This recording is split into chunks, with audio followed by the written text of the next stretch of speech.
What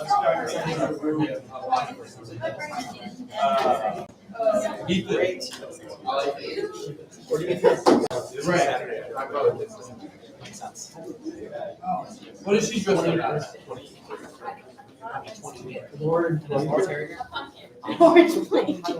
Hi, Laura. I would not get any questions.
I call to order the October 29th meeting of the Student Government Association. We are live streamed and recording. Please review your agenda as well. Dan does roll call. Thank you. Nicholas Palumbo. Here. Isabel Moniz. Here. Anderson Dallaire. Here. William Connor. Here. Travis McLaughlin. Here. Rachel Liu. Here. Stella Greenberg. Here. Brenna Giuliani. Aiden Luciano. Ben James. Here. Jacob Trainer. Here. Thomas McLaughlin. Cody Hoisington. Barney Garcia. Present. Benny Rosas. Here. Brendan Major. Present. Sophia Rubinchek. Melissa Kuzmeski. Here. Raymond Croto. Here. Cecilia Campbell. Here. Trayelle Nozel. Emma Bose. Laura Terry. Here. Marisa Montero. Ethan Mallinson. Here. Christopher Lehman. Here. Akile Fakos. Here. Ezekiel Tamarkin. Here. Irina Mahida. Here. Dominic Psycho. Here. Peru Sharma. Chase Falcone. Will Honorado. Here. Aviana Lee Salters. Here. Angel Bethia. Here. Elise Sutherland. Here. And SAC representative. And now for your presence report, Joseph O'Neill.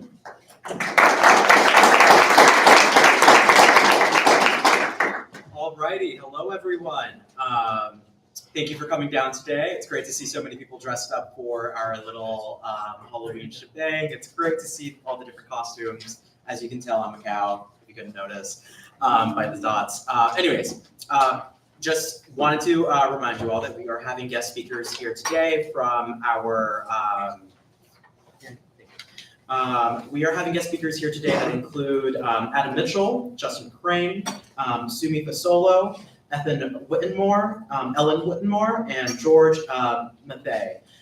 These are people coming down today to inquire about y'all's feedback about the campus master plan. They're from different areas, including the Division of Capital Asset Management and Maintenance. And yeah, if we could give them a round of applause so they can make their way up here.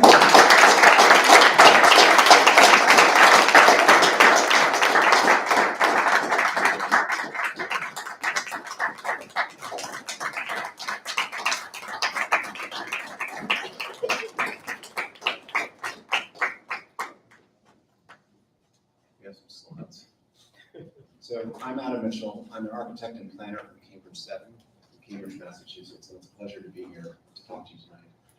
Really, we're starting the master plan process, and our team is out here. Do you want to say something? If you don't mind. Not at all. Just very brief. Yeah.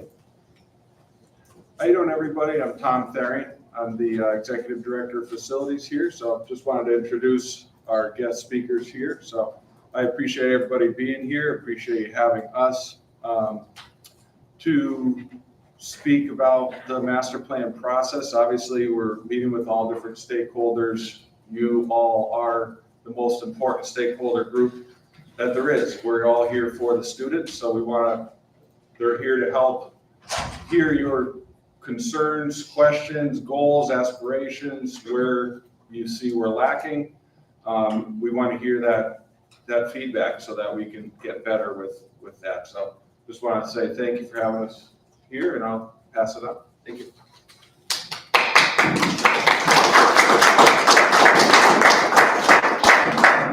Thank you, Tom. So yes, as I was saying, we're planners and designers, and we're starting this master plan process today, really, on campus. And we're out here today and tomorrow doing initial interviews with various campus community groups. We met today with, I think, student services. We met with academic affairs. We met with the graduate program, DG.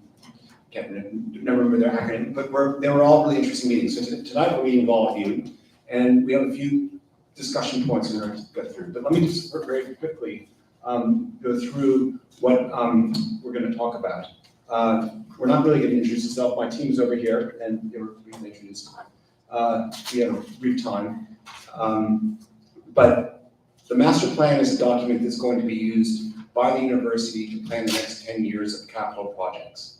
This is everything from renovation of potentially the library and other kinds of spaces on campus. And so we're generating this by talking with all of you and finding out what you think that the priorities of the campus should be. And then we'll present this to various groups in the higher administration later on and create a document that will be presented to the trustees in June. It's a 9-month process, and it's really quite important. The last master plan was done back in 2011, and a bunch of important projects came out of that, including the Nettie Stevens Innovation Center, which is a project actually Justin and I designed, programmed, and built on campus. Our firm has done a bunch of projects on campus. I won't go through them all over the years, but the master plan in 2011 outlined and described these projects that were necessary facilities that needed to be provided for your university to meet their mission. So that includes the new University Hall, the recent renovation of Parenzo, and the recent renovation of Dower. Those were all identified in the previous master plan. So what we're starting to do is identify those kinds of projects for the next 10 years of work. So the stakeholder focus groups, that's what we're doing here tonight with all of you. And what I want to do is try and facilitate a discussion, and I'm not sure how this is going to work with your rules of student government, but essentially, I'd like to sort of just maybe hear from all of you some of the things that are really great about the campus, and some of the things that don't work, and what do you think the future of Westfield State should be? I mean, what do you imagine the campus of the future, and what are the things that you think future students would like? So a lot of things we're going to be talking about, and a lot of things we're planning are parts of your campus you won't see as undergraduates, right? You'll come back and see potentially as alumni, but you're thinking ahead to what the next generation of students will need, and you're a critical part of that sort of imagined process. So before I get going, are there any questions? Are there any questions, comments, or concerns for Adam Mitchell? Seeing none, you can go. Okay, all right, great. That's very fun. Anyway, so I'm looking at all your costumes, and I'm actually dressed as an architect, as you can tell. But maybe I'll start with the panel up here. I mean, if each one of you might want to say something about what you love about the current campus, and then something that you really find challenging, or you think would be something that should be thought about and brought into the master plan. We'll just do it very quickly. Maybe you can identify a few people to address that question. Justin, do you want to start? The question is, what do you really love about the campus, and what do you think should change and should be identified in the master plan as a priority?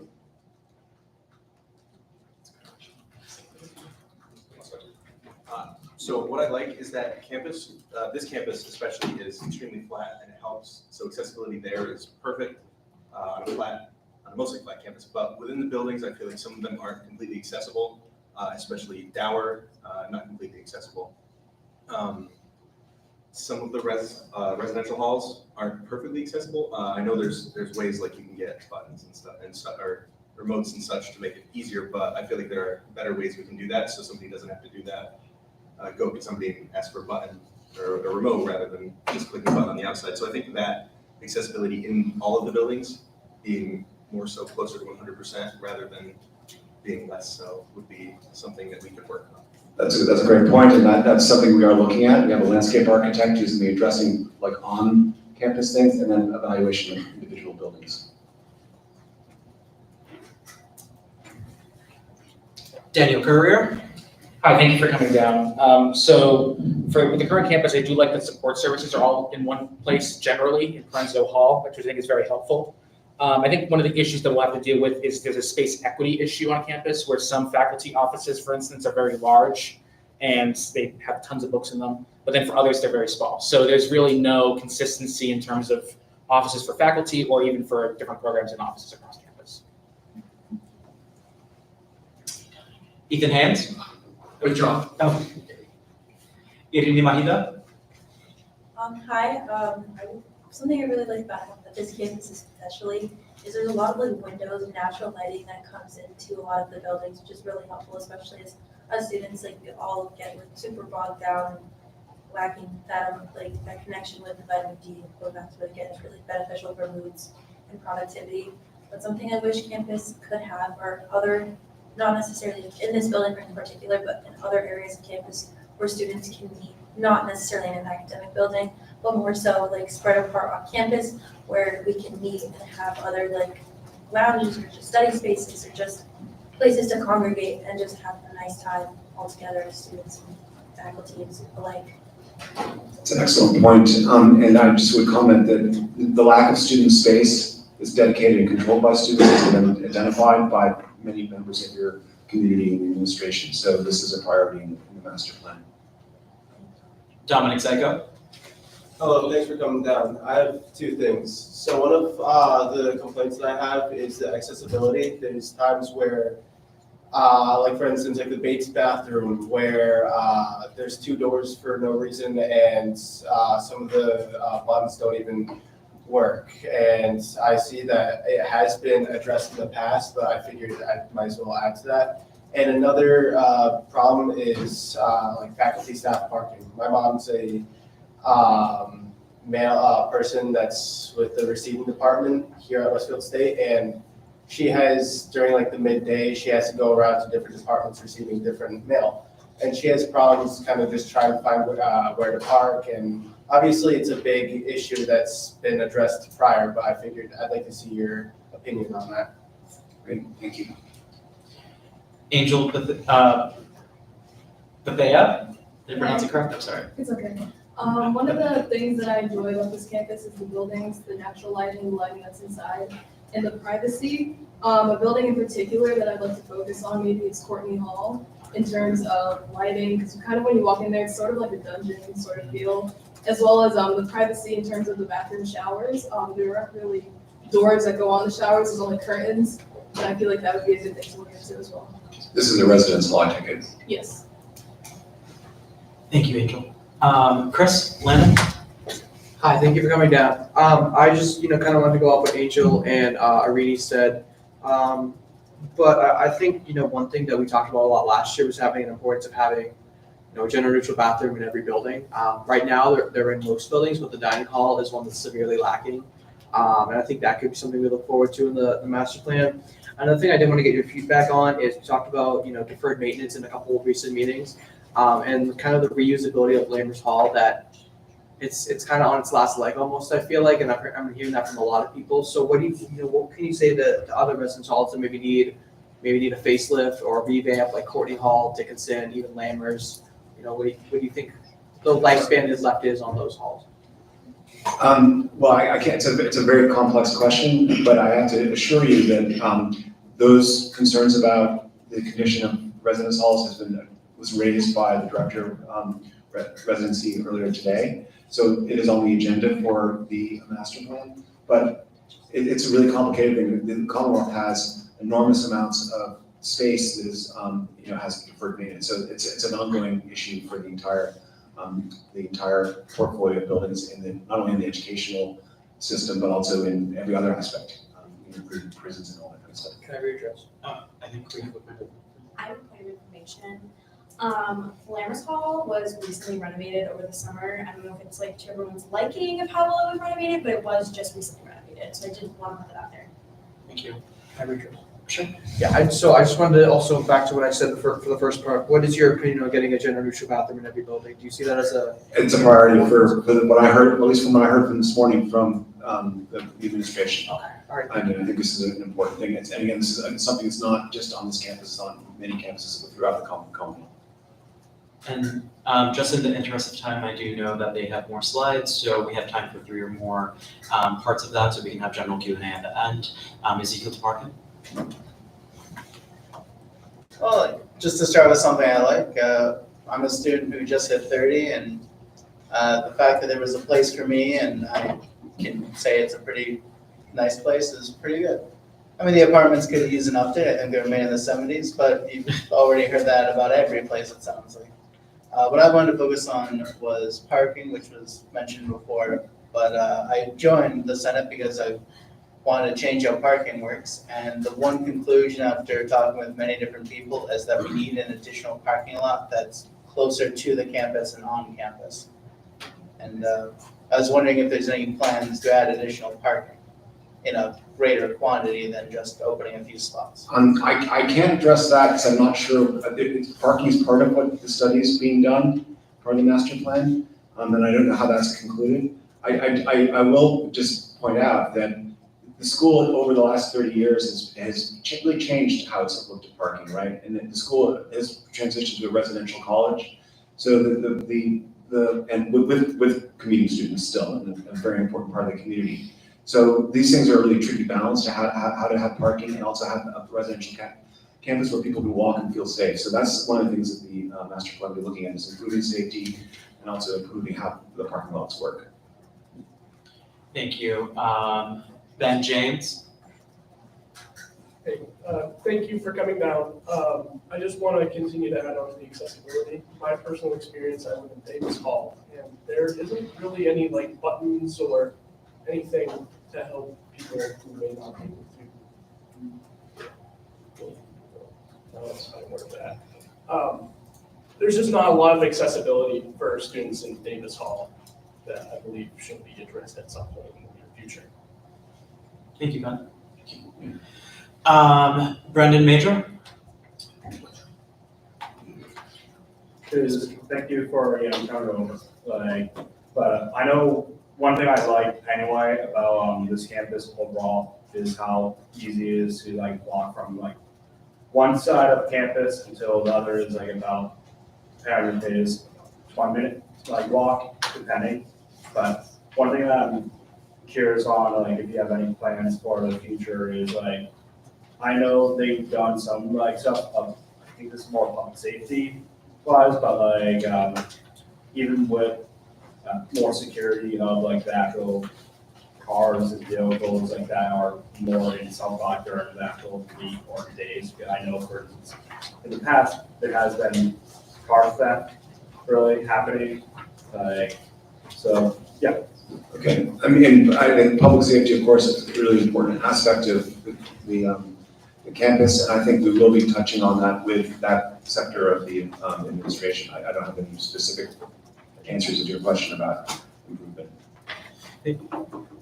Joseph O'Neill. Thank you so much for taking the time to come down here and take our feedback. I think that one of the things that I really wanted to add to that, pros and cons. One thing that I really enjoy is, the campus life cultivated by having a campus center that's hustling and moving. We have our club room, the Owl's Nest. We have all these, different areas that are segmented that created for the students on in the basement level of Ely. Unfortunately, one of the things that have been brought up to my attention in multiple conversations is really the, and I know this was probably brought up in other focus groups, but a location that really caters to affinity groups more broadly than just the Unity room that we have located right across from us. There has been, increasing concern about traditionally, I know that a couple decades ago there was a space that existed that was specifically for affinity groups, and that space, once there was a renovation circa 2010 of Ely, it just kind of dissipated and only unit room exists. I just think that should be something that be put onto your radar, but I do think that, having a campus center that is really focused on just having different areas of students is really great, and I think that just adding onto it would be that aspect. Excellent points, and we did talk extensively this morning about those 2 points. And I think will be part of the planning process. Absolutely. Improving infinity space, making more frontal and part of, more exposed to the campus so people can see groups, because it's an important part. And then just keeping that as part of the whole thing. Thank you. We have time for one more question. Dr. De Ficos? Hello.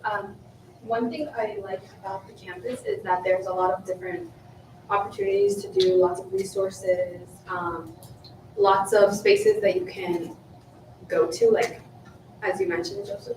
One thing that I have a question on is whether you are implementing like the IDs on digital IDs for the dorms and for like being able to use our digital ID to get into the dorms. Because I don't know if that's allowed or no? Well, I think there was discussion about updating the entire management of how entry is done into buildings and modernizing that, right? It's the key system in dormitories is really antiquated. So that is a concern, and it's been brought up, but it's an excellent question. I mean, it's actually very hard to manage a key system. I know we're out of time, but it's something that I think the administration is aware of, and I think it'll be part of the discussion. Thank you. And our last question, Christopher Lanham. Hi, I just wanted to share an experience. I like how the campus is very, sprawled out, but it's not too big. It's like a UMass Amherst type big where there's like different cities to the campus. But I did want to share an experience back to Zeke's point about parking. I personally, as a queer student, don't feel safe walking back from campus at midnight from South Lot. Stuff's happened before. I know any student doesn't feel safe regardless of any, identity they may have. So I would, advocate on behalf of maybe, shifting some of those fac staff spots to spots for residents that live in a certain res hall, or putting in some parking space on campus, because to me that I know that is one of the biggest issues among students, that they do not feel safe walking back from South Lot after a certain time at night, 8 o'clock maybe, when it starts to get dark out. So I would just advocate on behalf of that. Thank you, Chris. I think those types of questions we can direct towards public safety. And now we're gonna move on to the next slide, whenever you're ready. Well, I think there's no real order here. I mean, we have these questions, but I just think that having this kind of discussion, I guess, the questions here were generated for the departments and for the administration. So what I'm really curious about, we sort of talked a little bit about what works, what isn't working, what you like about the campus, but I'm really fascinated by the students today thinking about the people who come after you and how you think what they might need, right? Like I graduated from college a long time ago. And so my experience is significantly different from the experience you're having today. And your experience will be different from the people who will come after you, but you're much closer to that cohort than I am. And so I think this is really, for me, an important opportunity to hear what you think they would like to see on campus, like how the world is changing.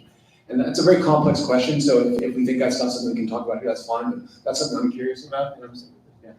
And are there any questions, comments, or concerns for our guest speaker, Matthew DeLea? This is more of a point of information for the whole room. I just wanted to clarify what it is that we're doing here tonight. They're gathering information to complete their study in order to come up with a plan. Many of you are asking about what their thoughts are on a plan. They don't have one yet. That's why they're here, to find out from you all what should go into a plan. So I want you to think big. Like, what is it that this university needs? What are the wants? What are future generations of students going to be looking for in a university? So that's the kind of information that they're looking for, just to kind of help guide some of your thinking. Thank you. Thank you, Matt. And would you mind reposing your question? Sure. I just again, it was very complicated and convoluted. I really just want to know what you think the future of Westfield Station should be. What is it missing? We're challenged to think big and grand, and we're not looking at our checkbooks. We're not looking at what we can't do that because of this. We're like what's exciting and what really could be dynamic on campus in the future. Isabella Muniz? I think maybe modernizing the entirety of the campus. at some point would be really helpful and beneficial to students, like meeting spaces similar to the ones that we have now in Parental across the board with like the new technologies and things like that. But with that, I also think like, and I don't know if this is something that you are looking at or who looks at this, but improving the Wi-Fi and cell service on the campus. I don't know where that plays into this, but that is something, that's a big area there. Like I can't make phone calls here. I have to use like FaceTime audio or something. So I think fixing the Wi-Fi and like the cell service here would be a huge help to students in the future. And that is an incredibly important point, and it's come up numerous times in our discussions, and I think that is a capital project, if you know what I mean. That's like something, it takes a lot of money to do because it's a campus-wide thing, so that has to be part of the master plan. Absolutely. Daniel Courier? Hi again. So I say really two things for kind of big ideas. Really more space for activities on the campus, extracurriculars. So we have, as like, space across the hall. We sometimes use this space, but it's really limited for all the organizations that we have. To make more space to have a thriving campus center. So kind of expanding or reutilizing space in this building. And the other is academic space modernization. So a lot of our programs, especially, I'm an accounting major, we're only just starting to get some new technology, and we still use blackboards. We still use very antiquated teaching methods. So I think we just need a modernized academic space as well, just to encourage more project-based learning, use of technology in the classroom, et cetera. Excellent. Thank you, Dan. Irini Mahida? Hi again. Personally, I feel like it would be really nice if our school had some sort of like art installations from like or types of sculptural work that are from like local like art people, artists. That was a very good spot. But I think it would just be nice to showcase other things. Because all we have right now, some really beautiful landscaping on campus, and we just have the globe and just, like the new like carving of Nestor the owl. But I feel like the school needs some sort of, like everyone's saying, some modern touch to what's on campus that we already have, just to make it more inviting. Well, it's not inviting, it's just to like pull it together a little bit. Thank you. Thank you. Aviana Lee? Hi, adding another thing onto the accessibility, there's only one space to really eat on campus, and that's the DC. And I think for people who eat kosher or in the halal, I think having a space on campus that's strictly for like the worry-free zone, and then all the religious dietary needs would be much better. And then I know people with eating disorders, having a more private space to eat, where like the dining hall's packed sometimes can be overwhelming if you have challenges eating and stuff. Thank you. Anderson Delaire? So Matt said to think big, and you said to think ahead, but I'm looking back at something we used to have here on campus, the Owl's Nest. I've been told by multiple people as a tour guide, used to be a bar here on campus. I think that would be a really good idea to help keep students safe as a safety thing, and also maybe get more people interested in going here. I feel like that's also a good student conduct idea that you have to figure out. Joseph, I have a point of information. So to add on to that, I think it was in the 1970s, circa 1970s that happened. I think they decided to change from having a bar on campus to not having a bar on campus when the drinking age went from 18 to 21. I don't know, it looks like Matt has more information. Yeah, there was a bar on campus when I was a student, so it's like not a really old concept. Oh, okay. Tony Cassiano? There was a part of Easter. Yeah,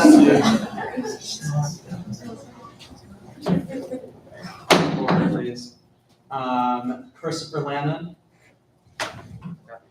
So I think, going back to what Matt said about thinking bigger, I think we should be thinking about student safety, whether that's, shower doors in the Courtney bathrooms, shower doors in the Lammers bathrooms too, but also like going back to what I said about parking, that's an issue we should be talking about here, because that is, issue where we can focus our master plan on that and put in more parking on campus for students who want to feel safe and to want to come here. Ezekiel Markin? We've already talked about parking. We already talked about modernizing all the campus. I would like to emphasize perhaps an update to the apartments to make them more suitable for people that need to live here over winter break and over summer break. or people that just want to go to school longer, since it feels like the campus isn't very accommodating. To explain my experience over the summer, there was one AC put into every room of these buildings built in the 70s. Oh, wait, sorry, not every room, one room pointed at the exit door, and it did not reach anyone else's actual room or cool the actual room it was even in. So, being able to update somewhere on campus for long term would be good. Thank you, Ezekiel. Will Honorado? I definitely agree with the progression of making the campus more modern, but I also don't want to lose like the classic traditional New England campus that we have. I believe it's like so beautiful. I don't want to stay with the open campus and like not Ivy like lines everywhere, but like just like that traditional feel. I want to keep that in that progression. I think that's it. Thank you, Will. Jacob Trainer? Hi, so this was kind of brought up earlier, but I feel like lighting is a big issue on the campus. At night, even if you just go out on the green, it's still like super dark everywhere you go. And like me and my friends have picked up people from South Law, and there's not much lighting from like the entrance to South Law and like around South Law in general. But just like even around here, I feel like if we added more lighting, it could really add to more people feeling safe on this campus. I don't know who that would go to, but yeah. Thank you, Jacob. Justin Wald? So I think with thinking big, some people might have this in the back of their mind, but a parking garage maybe? Just gonna put that out there, so. I mean, I'll make an editorial comment from myself as a designer. We really like green space, and the way you enable green space is by building a parking garage. And that because you concentrate the cars in one place and you don't have lots of surface parking. And so, if I was king, that's what I would recommend. But the other thing is that I'm not king, so this is not. I can't say this is going to happen in your master plan. But I'm just an editorial comment about that. The other thing about it is, of course, we actually want to start discouraging people from driving, right? I mean, we are in an environmental emergency. Again, an editorial comment. So thinking about that in a car, I understand people commute, and that's an essential part. But as we're on campus, thinking about ways we can avoid using cars. And again, this is something that I think is part of a master planning process, is thinking about sustainability. It's certainly part of what we'll be bringing to the table when we talk about it. And I know lots of students are interested in sustainability, so. Isabella Moniz? Another thing I'd like to just bring up, and I've mentioned it a few times in other meetings here, but when thinking about the master plan, is making sure that majors and are together in one space, like with their departments, with their professors' offices and things like that. I'm a social work major, right now we're in Dower. There was a person playing violin the other day while we were trying to do a lecture. The CSWE requires that social work students be in a building with their professors' offices right there, and that's like a national requirement. And right now we're not having that. So I think like making sure we're paying attention to majors that have those specific requirements for accreditation is important. Yeah. We have time for about 3 or 4 more comments. We have Dominic Psycho next. One of the biggest things I feel like that haven't been said yet are like the elevators. I feel like they're not modern enough. Like the one in New Hall is very shaky. I've literally even just today realized that there's an elevator in the gym at Ely, and Davis is broken, and I feel like either refurbishing and kind of like, again with like accessibility, kind of like showing that it's there to use. As someone who can't really, go up a few flights of stairs without like breathing heavily, I feel like it'd be really nice to like kind of see it around, because going around campus sometimes I feel like it's just like, oh, I didn't know that this was here, and it's good to kind of like have like to know rather than just to find out like after going to buildings and months after finding that out. Thank you, Dominic. Angel Lefebvre? Hi, a point that I wanted to make is just about the gym in Ely. It's an area where I've seen a great uprise of students using it as a space to work on their health and fitness. And I think it would be nice to see maybe an expansion or maybe an addition to like an outside area, workout area for students to go to when it's nice out, just because it does get crowded at certain hours in the day, even sometimes throughout the day, during the week. And I feel like if there's an outside place for people to ventilate and just be more spread out, it'd be nice to see. Thank you, Angel. Irene Mahida. Hi again, just a point of note, point of something. Point of information. Point of information on Justin's point, basing it on the parking garage idea. I went to an institution prior to attending Westfield State for a year and a half, and the parking situation with a parking garage caused a lot of commotion on campus, and there were I think there were some car accidents that occurred, and just being one centralized location and students constantly having to fight for a parking spot was a struggle, because that previous institution of mine had color-coded decals for students, and it was if you're in this one green spot, you have to go to the green places that are marked as green spots, or blue spots, depending on what you are, and then they also broke it down based on faculty and staff and other places on campus. Yeah, and just to be clear, there's no discussion about a parking lot on campus. There's not, this is just, there was a question about it. I provided my own opinion about centralizing parking, but that has nothing necessarily to do with any kind of plan for the campus. And I think there's all sorts of parking studies are being done, and so that will be part of the that have been previously done and being integrated into the master plan. But I have not heard anyone say anywhere anything about parking. Thank you for clarifying. Thank you. Sarah Harrington. Hi, thank you for coming down. I think one really good investment opportunity we could have is solar panels. That was kind of going off of just the parking garage idea, because I was thinking that'd be a good place to put them on top, but it's a good way to have clean renewable energy. So. Right. I think there's a lot of interest in trying to diversify the power source on campus. We've talked about that this morning. Laura Terry. Back to the point of the elevators, I was going to say, with the student spaces, I feel like there's not that focus on people with disabilities who really need an elevator, and I feel like more spaces should have it than they do, especially with the breaking of the elevators and all that different stuff. Because at the beginning of the year, there was some things that I had noticed with people in wheelchairs getting put into certain spaces that they really on the fourth floor. It's just not. It wasn't fair to them. And I just wanted to make that a point. Thank you. Thank you, Laura. Do you have any more questions? I think this is a great discussion. So, I mean, we can continue. I can ask another question if that's helpful. But I do also, you guys all have an agenda for the evening. We don't want to take over that. In the interest of time, seeing as there will be no further. Yeah, I just make one more point, if I might. Of course. So this process is a 9-month process. We're finishing in June, when the final document will be done and presented to the Board of Trustees.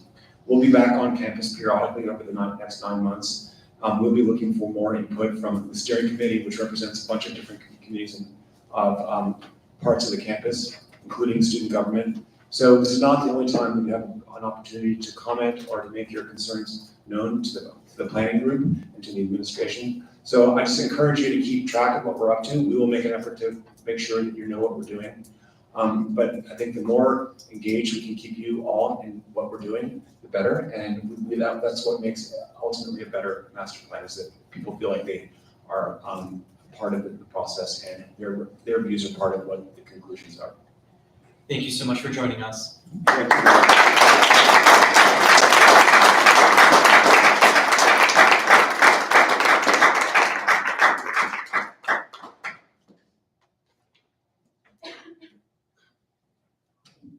All right, well, thank you for that exciting conversation about what the future looks like for Westfield State.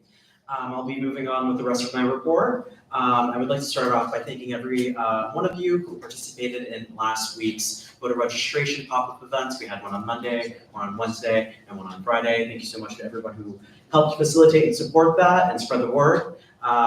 So thank you for your hard work and dedication. We successfully registered around 80 of our peers to vote in the November 5th election. And over 150 of our peers were provided with essential election resources, including nonpartisan information from our campus partners. This initiative was not only impactful, but a significant step forward in fostering our civic engagement within our community. And I would like to consider it a success. So thank you, everyone.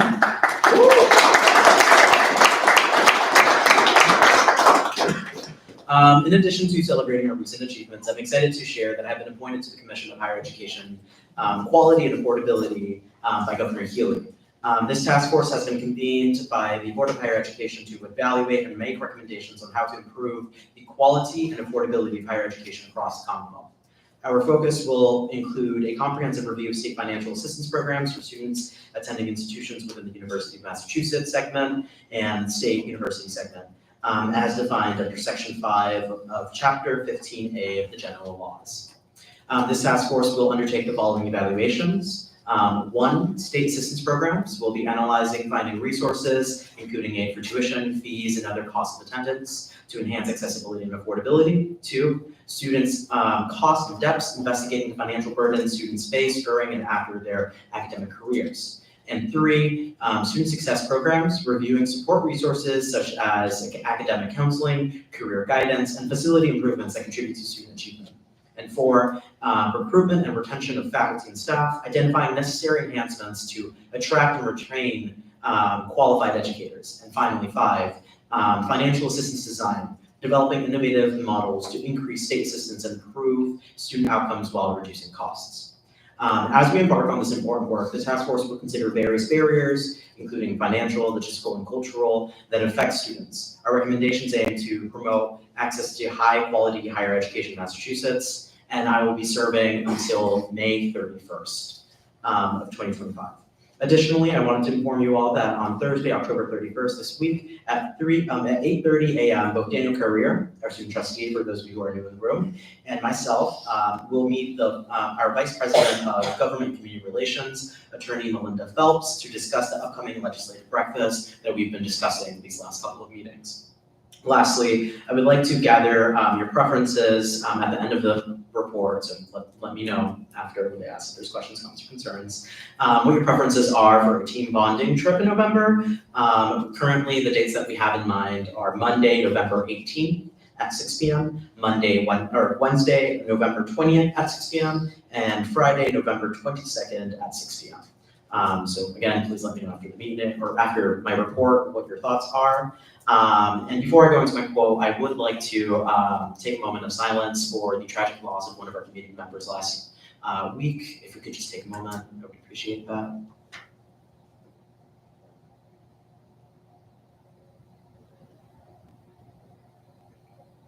Thank you. And in closing, I would like to leave you all with an inspiring quote, one that I find inspiring. "The future belongs to those who believe in the beauty of their dreams," by Eleanor Roosevelt. And I've said this once or twice, but I think that sometimes some quotes are meant to be said more than once.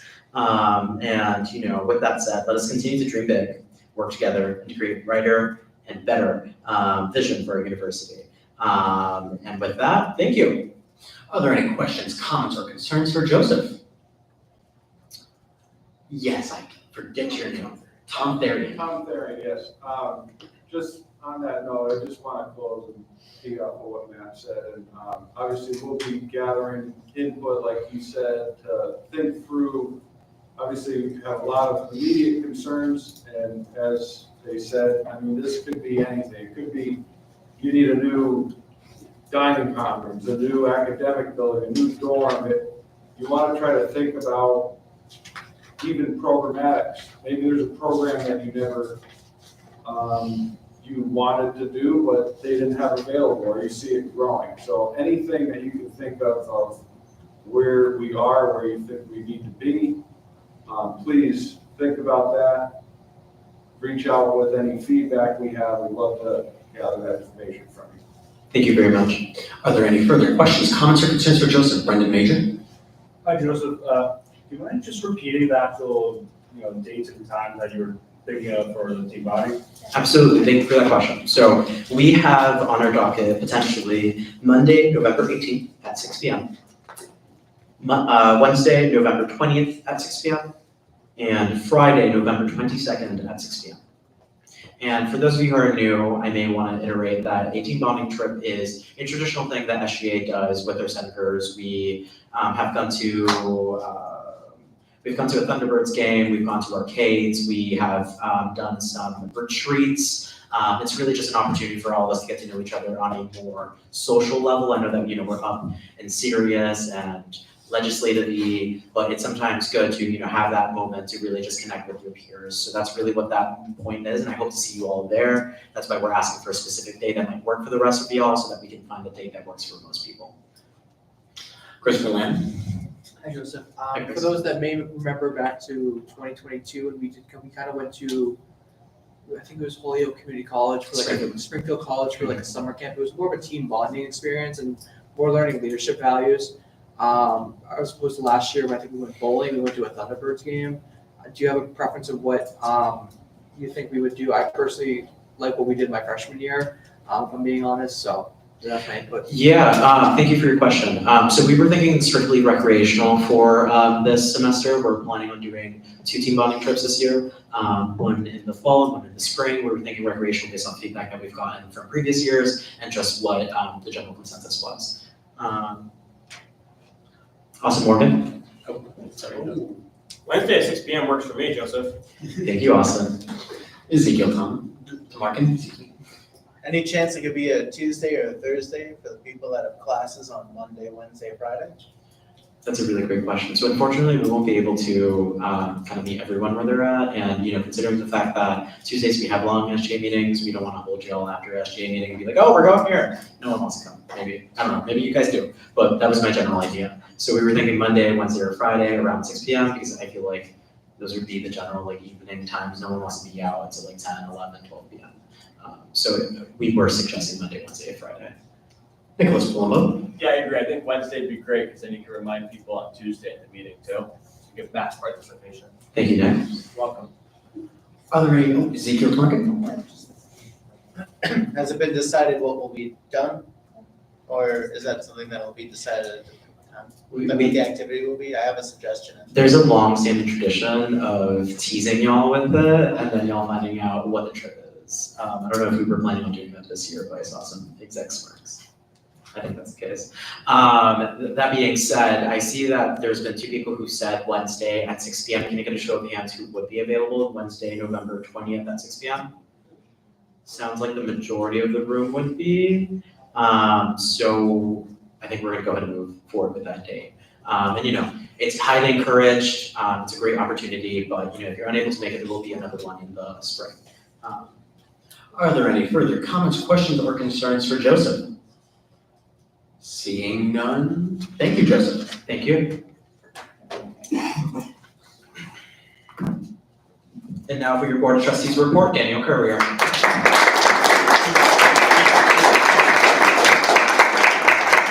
All right, good evening. First of all, I'd like to just thank you all for not scabbing me. I'm Julius Caesar tonight, so thankfully Burgess is here. And I only got it because it was on sale for $29.99. So as an accountant, I want to save money. But thank you and good evening. The Board of Trustees held a full-day meeting this past Wednesday, October 23rd, in the President's boardroom. Numerous committees met and discussions were had over the course of 9 hours, but I would like to provide you with some of the highlights from our meeting. First, Dr. Hearn, alongside Director of Undergraduate Admissions, Mike Mazeka, announced the university saw a 28% increase in first-year admissions and a 26% increase in transfer admissions, the first increase for our university in 10 years. In other positive news, the number of students who deposited but ended up leaving the university has declined. The increase in admissions was attributed to increases in financial aid, investments in marketing, consistent outreach, and showing the love with all the Westfield State swag. For our first-year students, there were significant increases in the number of criminal justice, elementary education, and psychology majors. There were decreases in some majors, however. These include, sadly, accounting, biology, history, music, social work, and others. Our very own Matt D'Elia presented to the board on the success of new student orientation and provided some event participation data, including that there has been a 16% increase in the number of unique students checking into our events.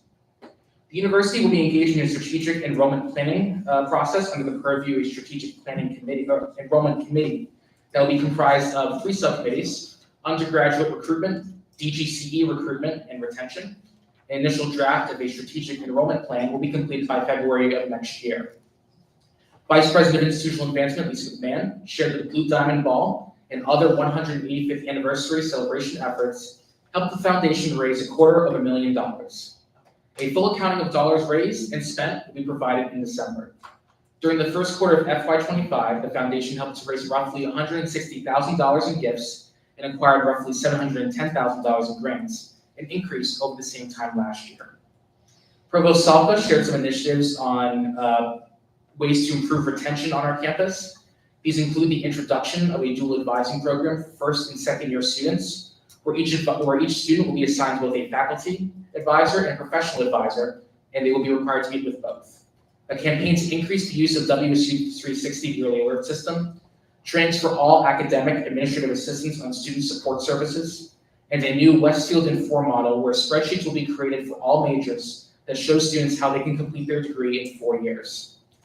A great deal of discussion took place during the Financial Affairs Committee meeting regarding the university's budgeting process and how the university, despite showing a $9 million deficit in the annual budget and requests being made to utilize reserves, actually has a net surplus at the end of every year. The board decided that a budget with better estimates and a fuller picture of our financial state will need to be presented at our next board meeting. During the full board meeting, I gave my student trustee report, which focused on SGA civic engagement efforts and provided updates on campus life and our work on the Common Hour and deferred maintenance. A presentation was also given during this meeting by Professor Hillary Sackett-Taylor, the director of the Honors Program, regarding what the Honors Program is and where she intends to take this program into the future. Our next full day of meetings will take place on Monday, December 9th in the Loman Living Room of Scanlon Hall. In addition to the annual holiday reception immediately following the meeting, the university will be hosting a special concert in Dever Auditorium with the internationally acclaimed band trio, the Irish Tenors. Coming to us from the Republic of Ireland, the Irish Tenors will put on a wonderful performance of traditional Irish music and some holiday music as well. The university is spending quite a hefty penny for this. Please stay tuned for more information on this great opportunity. I'm sure most of you can go. Should you have any questions, please let me know. Are there any questions, comments, concerns for Daniel Courier? Christopher Lanham? For those who don't know, can you clarify the difference what you mean between a professional advisor and a faculty advisor? Yes, so professional advisor is within the Office of Academic Advising and Transfer Transition. So those are professional staff that have been hired specifically to advise students. All faculty, as maybe you know, are advisors as well. They are required under their contract to advise students within those majors, provide you with a PIN. How the system that Provost Salka is suggesting would work is that you would still be required to meet with your faculty advisor, and they would give you your PIN. But all first and second year students would have a second point of contact with a professional advisor. There's no need to hire any additional staff, but we're really hoping that students will also reach out to their professional advisor, and if their faculty advisor is unresponsive for whatever reason, they can go to their professional advisor for assistance. Christopher Lanham? I just want to say, as someone who works in academic advising along with Irini, Francesca and Tatiana do see, I think Francesca specifically sees first year exploratory students, and she's kind of already overwhelmed with 100 or so students. So I feel like adding 800 to 900 students more for them would kind of detriment them. It was overload them. Yeah, so the second answer, so Provost Salka, from my understanding, did a lot of research and data on this. He did indicate that there was no need for any additional staff. All exploratory majors, of course, still go through the Office of Academic Advising, don't have a faculty advisor.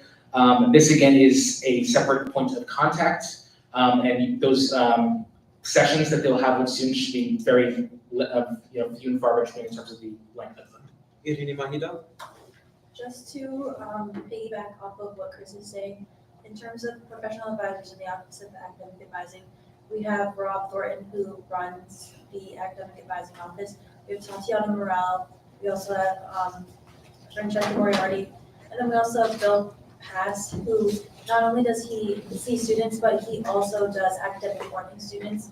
And they're all more than welcome to come. You guys can walk in or make an appointment with the advising office or with each individual advisor. You can call or just stop in and make an appointment. Thank you, Irini. Is there any further? Seeing none, thank you, Dan. And now for your Vice President's report of student life, Justin Wald. All right. Hello, everybody. I just have a couple of quick updates. I'm setting up time to meet with Dakota, the ARD of Lammers, to get a tour of their new updates from the summer, as well as their furniture. So hopefully something nice will pop up on the SGA Instagram, so stay tuned. I'm also working on scheduling a meeting with Mike Norman from the Counseling Center, who is the point of contact for the Green Bandana Project, hopefully set up a nice little pop-up with him. And then here's some dining updates. Dining is working on getting all nutritional information from each location onto NutriSlice, which, if you don't know what that is, it's an app that has all the menus for every location. So for the dining competence especially, it's very useful. They put on Ely Harvest and the Bistro, and those are fully finished. And finally, they are also trying to add a worry-free section to late night for the people who go to late night that need it. And then 2 events that are coming up from dining. Thursday, October 31st, they're having their Halloween bash with games, mocktails, themed desserts, good food. That was something they stressed to me on Friday, that there will be really good food there. And a giveaway. And a little bit of insider information I have, if you wear a costume to that, it will help you in the giveaway. And then this is fairly, not so far away, but fairly far away. November 21st, they're having their self-serve Thanksgiving dinner in the DC. I know many of us upperclassmen love it, so I recommend you go if you can. Thank you, Justin. Are there any questions, comments, or concerns for Justin Wald? Brandon Major? Just curious for the actual, bit that they were just saying about like identifying how good food. What type of food? They just told me about 1 million times that it would be really good food on Thursday, so you should go and take part in that. Yeah. Sounds like you're going all out. Akile Fakos? I just had a question, and I think a lot of students have had the same question. Is there any future plans to have more options for late night? Because it seems like to be the same rotation of foods for the past few weeks. So for late night, they have the basics. Obviously, they have the pizza, the pasta, and the grill. So they're adding worry-free. They also have their like special meal or whatever that like mashed potato bowls or something like that, baked potatoes and everything. And they are also working on getting the Get app working to where you can order fried foods like from the Bistro last year. And for first years that don't know that, the Bistro had late night and it was fully online, fully ordered on the app. And it had like mozzarella sticks, chicken tenders, stuff like that. So they're working on getting that fully functional too.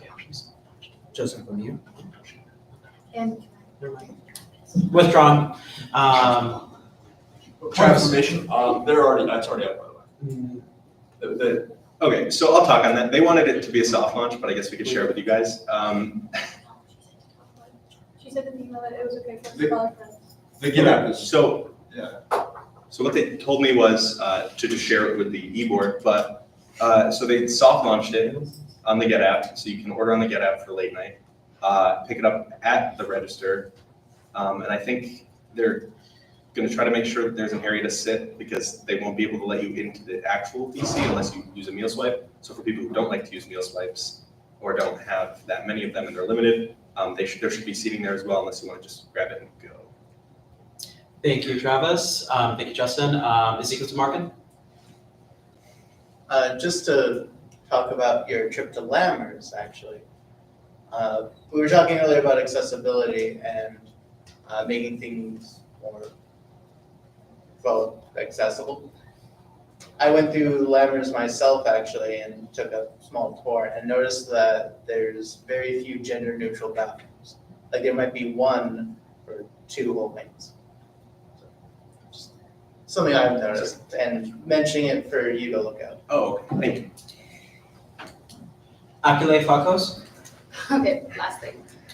Is there any plans for, I know that dining has already said that on weekends, they don't have the amount of staff that they usually have because there's less students that are going to the dining, which has to do with student engagement during the weekends.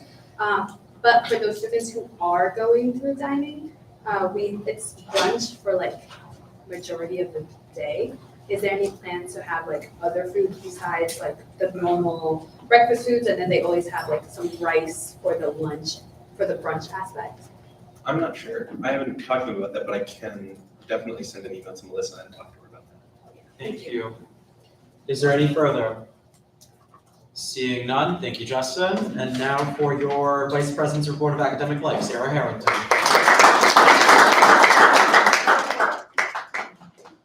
Are there any questions, comments, concerns for Sarah Harrington? No. Seeing none, thank you, Sarah. And now for your Vice President's Report of Finance, Austin Morgan. Oh, did I skip someone? Oh, I'm so sorry. For your Vice President's Report of Student Equity, Lorraine Fernandez, I'm so sorry.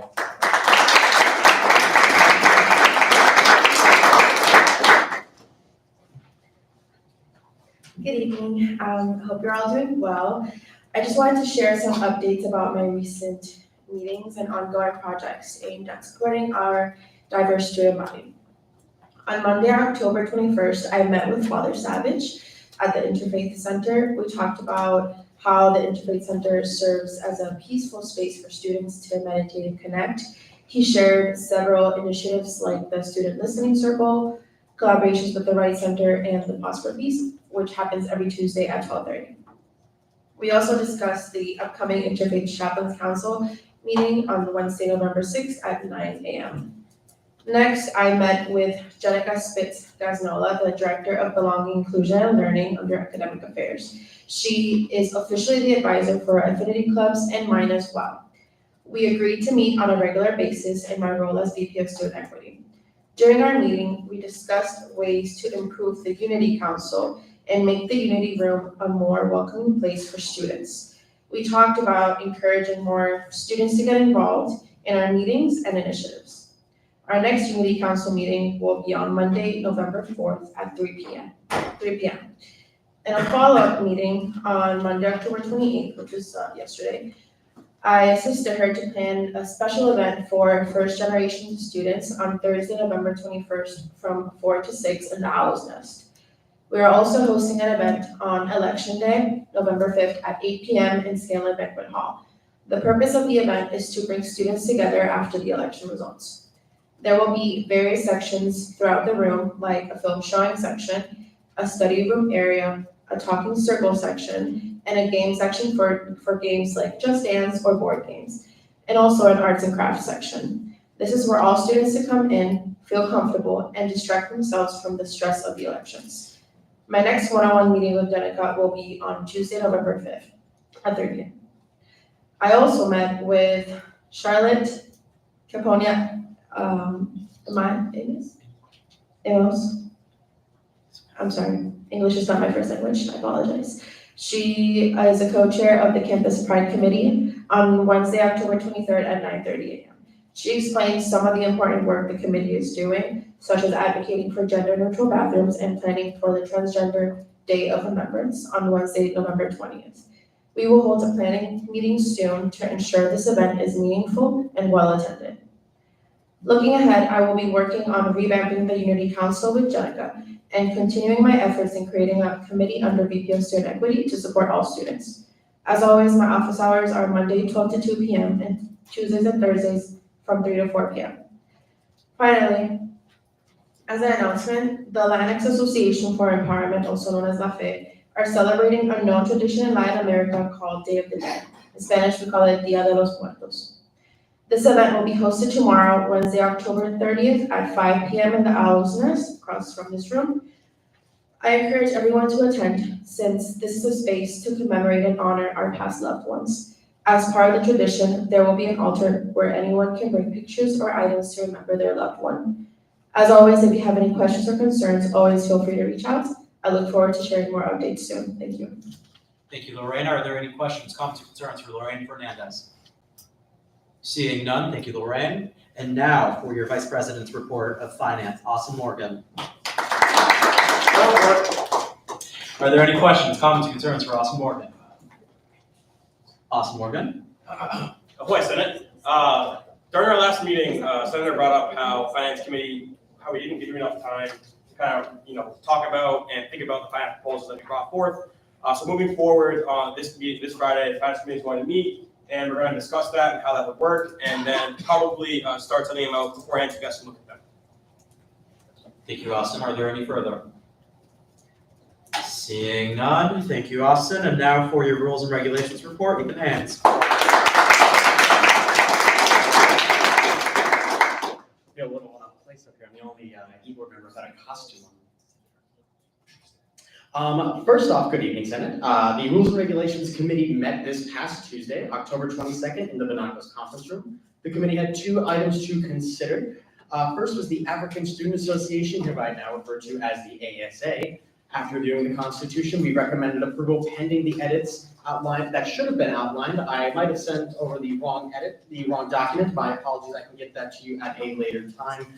Very minor edits on both that and the Chesapeake Constitution that will be going over next. The committee also reviewed the Chesapeake Constitution. Again, the committee unanimously recommends approval pending edits that are outlined in the document that was supposed to be sent, as my apologies on that. So saying that so forth, constitutional requirements have been met, I now move to approve pending edits the Constitution of the ASA. It's been moved and seconded to approve the African Student Association Constitution of Westfield State University pending edits. Are there any discussion points on this motion? Seeing none, all in favor? Aye. Opposed? Abstentions? Aye. Motion carries. Congratulations, ASA.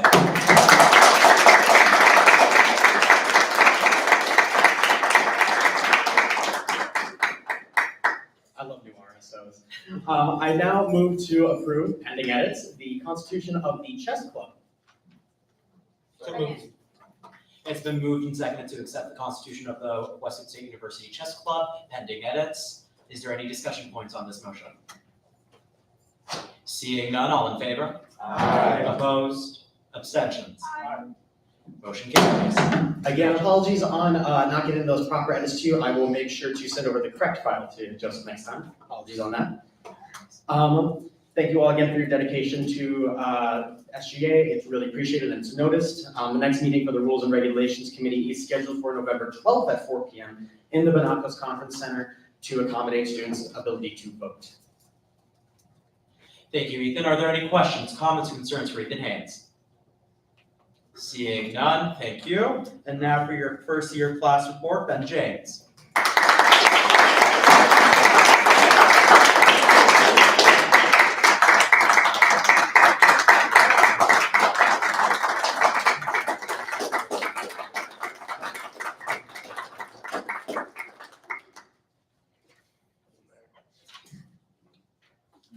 Last but most certainly not least, good evening, everyone, and happy early Halloween. You all look amazing today. My report will be relatively short today since our class council did not have a meeting this week due to scheduling conflicts. Today, I had a brief conversation with a student on campus regarding the misplacement of dishware from the dining commons. While walking back to Davis Hall to prepare for today's meeting, we noticed multiple ceramic bowls in the potted plants outside of Courtney Hall. That conversation sparked mild concern between us due to other dishware we saw not in the dining commons. For example, we have seen multiple cups scattered around Davis Hall and Courtney Hall. We intend to look into this matter further and devise a plan to return the dishware to the dining commons and prevent further misplacement of dishware from the dining commons. Thank you, Ben. Are there any questions, comments, concerns for Ben James? Sarah Harrington? Never mind, withdraw. Justin Wald? So this is just a point of information. We have discussed this issue at Dining Services Committee. They're well aware of it. They try and prevent it when they can. This is a great initiative.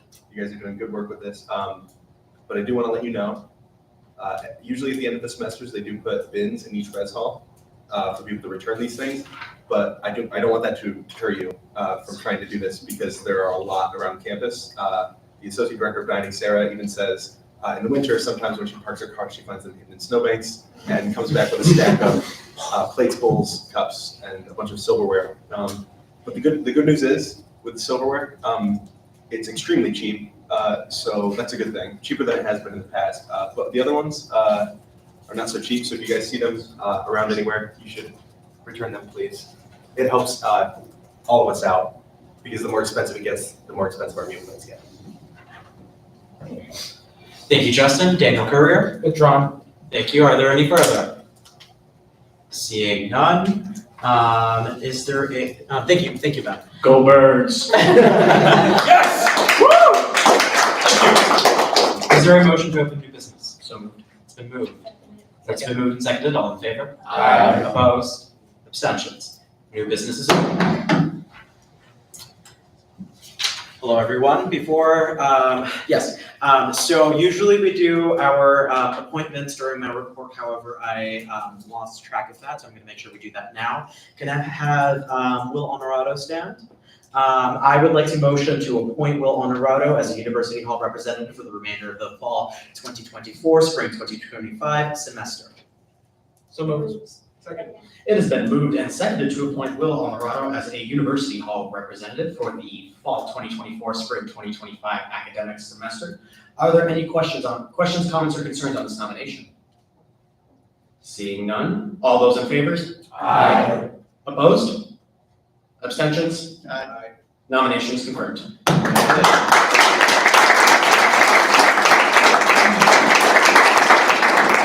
Can I have Angel stand up for me? So I would like to move to appoint Angel Abe as the new hall representative for the remainder of the fall 2024, spring 2025 academic semester.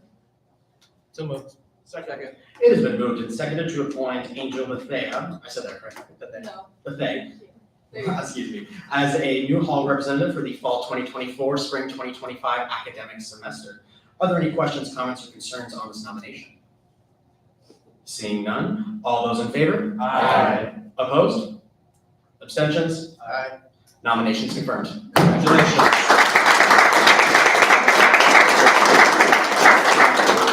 I would like to appoint our very first in a long time veteran military rep. Could you stand up, Ollie? I would like to motion to appoint Ollie Sutherland as the veteran and military rep for the remainder of the fall 2024, spring 2025 academic year. So moved. Second. It has been moved and seconded to appoint Ollie Sutherland as the Veterans and Military Affairs representative for the fall 2024, spring 2025 academic year. Are there any questions, comments, or concerns on this nomination? Justin Moll.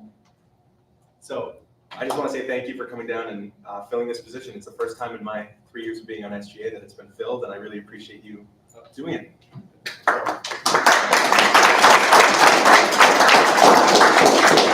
Any further questions, comments, or concerns? Seeing none, all those in favor? Aye. Opposed? Abstentions? Aye. Nominations confirmed. Congratulations. And we have one last appointment. I apologize, y'all. Well, I don't apologize. I'm happy that we have more people in the room. Aviana Lee, would you mind sitting up for me?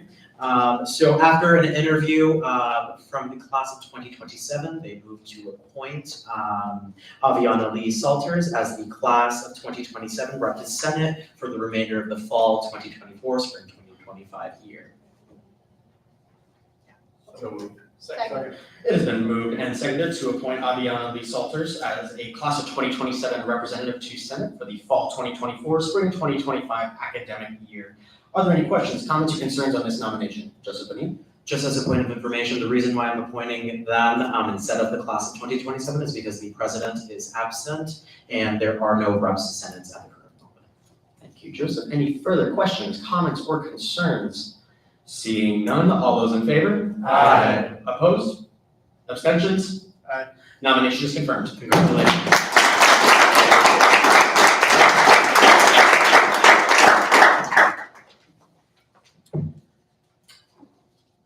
Daniel Courier. I move that the SGA enter executive session pursuant to Massachusetts General Laws, Chapter 30A, Section 21A1, to discuss a complaint brought against a registered student organization. It's been moved and seconded. Is there are there any questions, comments, concerns on this motion? Justin? So just as a point of information, executive session just means the only people allowed in the room are the senators and the exec board members. This is just a feature that we like to use sometimes to discuss important matters that should remain within student government. So with that being said, if this passes, we just request that you guys don't talk about the stuff that we talk about now outside of this room. And that's pretty much it. Joseph Bonilla. Just to echo what this actually means, a lot of you have not been in an executive session before and it hasn't been so serious. Just definitely, make sure that these conversations do stay in the room. It is very pertinent that y'all, maintain this. It's an expectation as senators that y'all hold this value. And just to amend Justin's statement, for the executive session, we will ask that Shannon Green, Matt DeLea, and Ryan isn't here, so just Shannon Green and Matt DeLea stay in the room. Thank you. Ben James? Do all senators have a copy of? They will, yeah. Any further? Seeing none, Dan? All those in favor? Aye. All those opposed? Abstentions? Motion carries. We're in executive session.